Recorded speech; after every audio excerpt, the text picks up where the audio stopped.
এই সাধারণ স্কুলে ক্লাস চলছিল, ঠিক তখনই একটি শব্দ শোনা যায়। শ্রেণী শিক্ষক একটি ইচ্ছা করে বোম ফাটালেন।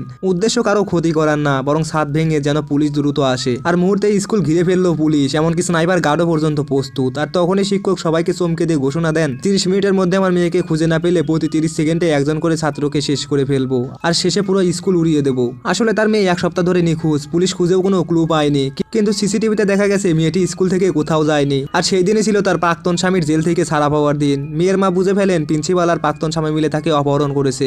আর 7 দিন ধরেও কোনো ফলাফল না পেয়ে শিক্ষক বন্দুক হাতে তুলে স্কুলে আসে। এরপর সে প্রিন্সিপালকে জিম্মি করে পুলিশের সঙ্গে দর কষাকষি করতে শুরু করে। আর পুলিশও প্রস্তুত ছিল স্নাইপার ব্যবহারের জন্য, কিন্তু দায়িত্বপ্রাপ্ত অফিসার মানবিকভাবে তাকে বোঝায় আমরা সবাই মিলে খুঁজলে মেয়েকে পাওয়া যাবে।